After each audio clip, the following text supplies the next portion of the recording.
All right, so on today's Concepts with Kimblers, I've been thinking about this one for a week or two, but I kind of want to talk about diets, losing weight, athletes, what we eat, stuff like that.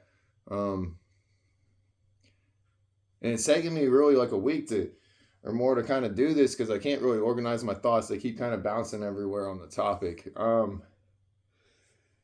So I'm gonna ramble just a couple things that have happened or I saw or took note of.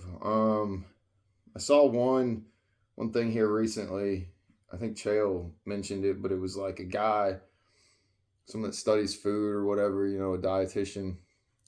They put out an article saying sugar is poison, and me saying that's probably not an unusual statement. We've probably heard that. I know I've heard that before. Well, Elon Musk then replied that I eat a donut every morning and I'm not dead yet, 30 years or however long. And then the dietitian replied, okay, well, it's a slow poison. All right, whatever. Then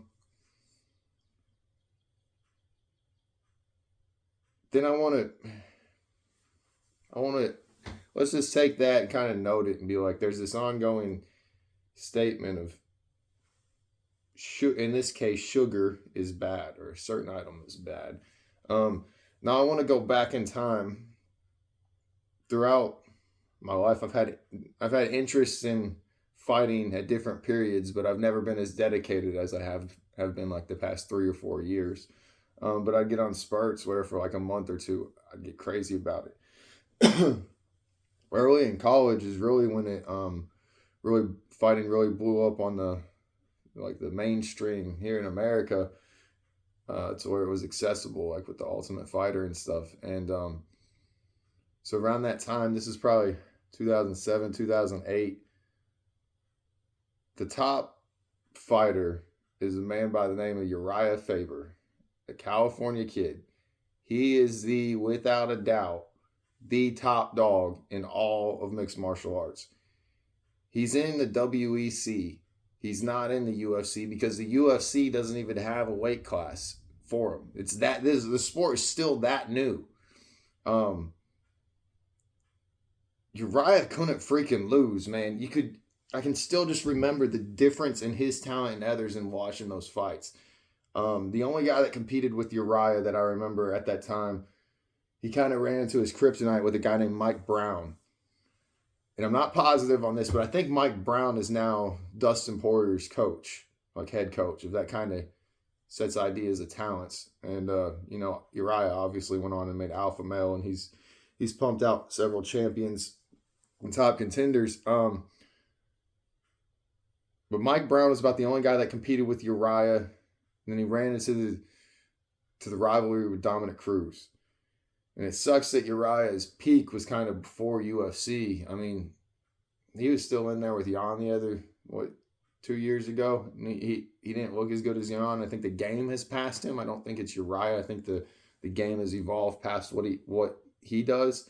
But talking about Uriah, I'm putting such an emphasis on his talent and everything because as an MMA fan at that time, he would be who you would look at to strive to be, at least from my perspective. And I would say for most MMA fans, like to give you a concept of the time, Anderson Silva was just having his second fight in the UFC when Uriah was already dominating. Like, that's the time frame. Okay, Uriah, something that was very, very interesting to me about Uriah at the time is Uriah only ate whole foods. Now, what I mean by that is he didn't, throughout life we'd see all these different diets. Like recently we've had the keto diet. I think it was Atkins around the time Uriah was around, was really popular. And as you see, a lot of these diets, they don't stick around. They come and then they go. Like keto got a lot of people sick. They're not sustainable. And that's something we got to take into consideration when we're talking about diets. So I want to make sure the statement is clear. The top performer in all of MMA wasn't doing anything special. He wasn't going on keto. He wasn't going on Atkins. He wasn't going by some program. He ate what he wanted to eat, and he ate whole foods. He didn't eat processed or frozen type stuff. It's like he'd go get raw chicken and cook it and whatever. And then he probably was a little smart with his food. I don't know that. As compared to people taking scoops of protein and putting it into a cup and drinking it to get their protein shakes. Urijah wasn't into all that. He also wasn't into taking supplements. I'll run into people that they're eating, all they'll eat is like some meat, and then they're taking a bunch of vitamins and thinking they're doing the same. If you take all the vitamins and minerals or whatever that are in, I'm trying to think of something. We'll say like a bowl of oats, a bowl of grains, something we can make that we could sit there and eat. And you take all these nutrients and you put them back together. They don't form that bowl of food anymore. It's just not the same. And science hasn't figured all that out yet, whether we want to say it is or not. And another thing, we're basing our whole perspective on diet off of like this day span, what we should do in a day, when really diet should be looked at on a calorie usage. As far as science is up to right now, a pound of fat is 3,500 calories burned. Why would I set my calorie intake like growing up? It was 2,000 calories a day. I don't know what they say it's supposed to be now. Why would you set a daily? I understand as a country you want to set it, kind of have an overall way to communicate with everyone. But when you're getting serious about yourself, you've got to understand you're only going to lose fat or lose weight if you burn more calories than you take in. If you're having trouble taking in too many calories, then you need to burn more. And it's going to suck at first. The first time you run a mile, it's going to suck. But you can literally eat whatever you fucking want, and you're going to get the results you want if you go put in the work. All you have to do is exceed it. What makes it so challenging is the things that taste the best and taste the good, the fried foods and the sugars and everything, they taste better. They have a higher calorie count. However, just as proof of this, I was 240 pounds, I think, when I started MMA. Yesterday, when I got out of the shower, I was 168 pounds. I have never quit drinking soda. I drink more soda than I should. Like on a regular, I'm having 3 sodas a day. People be like, "Oh, that's crazy. That's crazy." Shut up. Shut up. I don't want to fucking hear it. One, your average American is drinking something sweet with every fucking meal they have, and you are having 3 meals a day probably, plus a couple snacks here and there. Shut up. You're exceeding everything done, and you're not getting any performance out of it.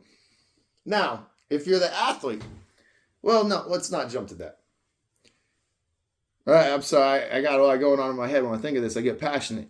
So that last statement kind of being shut up is just to the average person. You know, everyone wants to give advice like they know something without doing it. And so say I'm sitting at a break room at work and I'm the most in person shape at the table. If I start speaking about this, someone will correct me and say all this while they're sitting there 50 pounds overweight. Well, they don't really know because they haven't done it. Okay. That's my statement to the average people. Then you got your people that are athletes who are going to say, no, if you want to do that, you need to do this and this and this and this and this. My health is doing amazing. I'm not having to check in with a doctor. I don't have low anything. I'm not on performance enhancing drugs. I'm not on any supplements. I'm not on any type of aided vitamin or anything. Everything I'm taking in is through a drink or food, and I can perform with any of them. That's not to down anyone. That's not to try to better myself. How are we going to say this is what should be done if this is the results?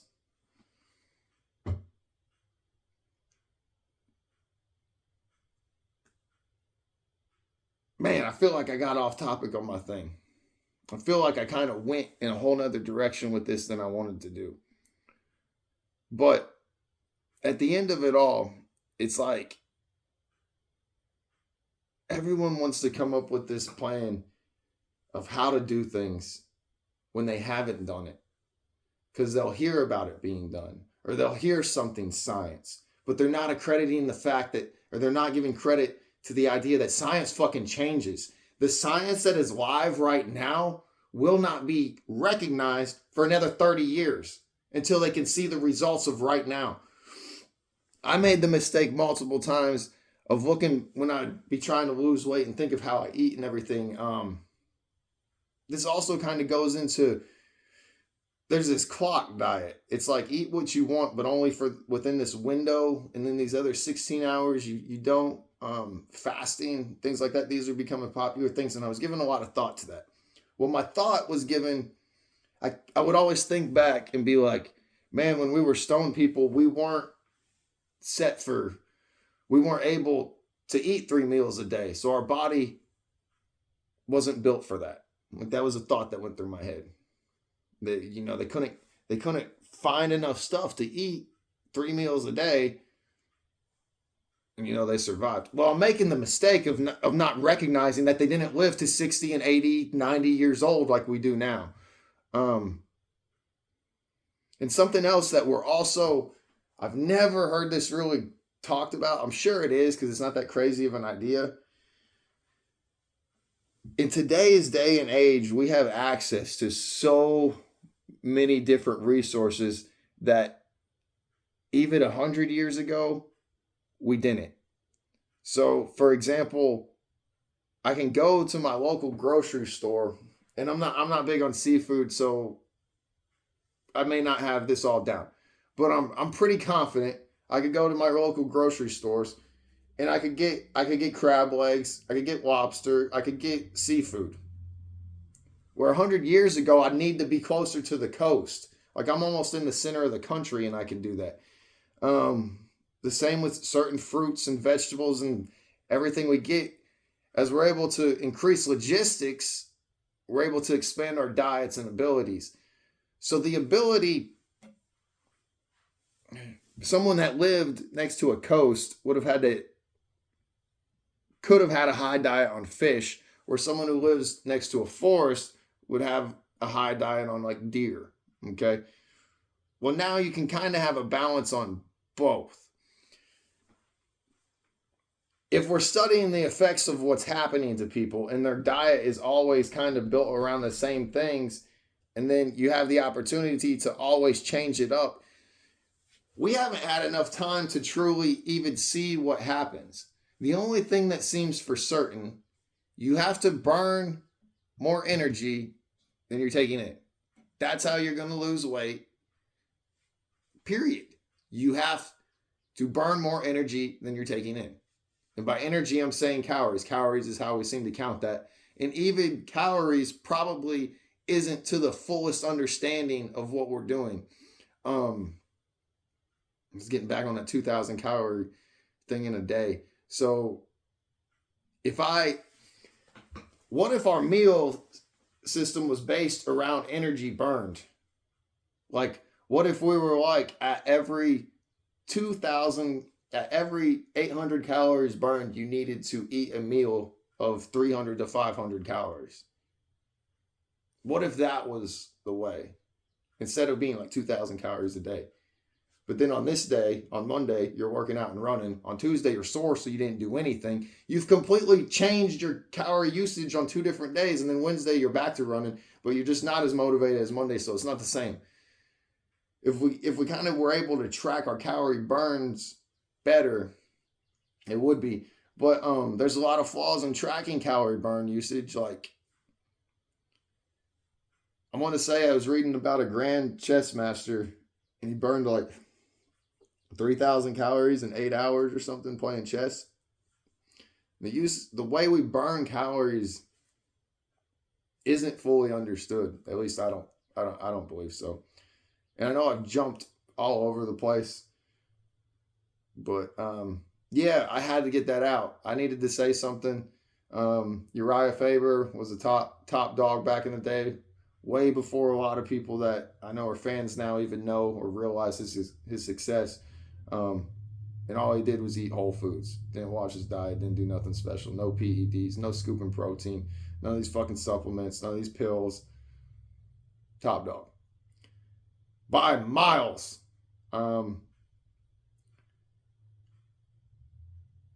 Gordon Ryan, for example, just having that medical scare and he's had antibiotics down his fucking throat and had steroids out his ass and everything. I don't know, man. If you want to look good and for a short period of time and then struggle with the insecurities of why it didn't last for the rest of your life, have at it.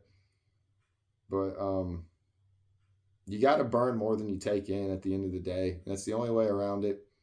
I don't really know where I started or wanted to go with this video, but I'm glad I done it and hope you all have a happy 4th of July.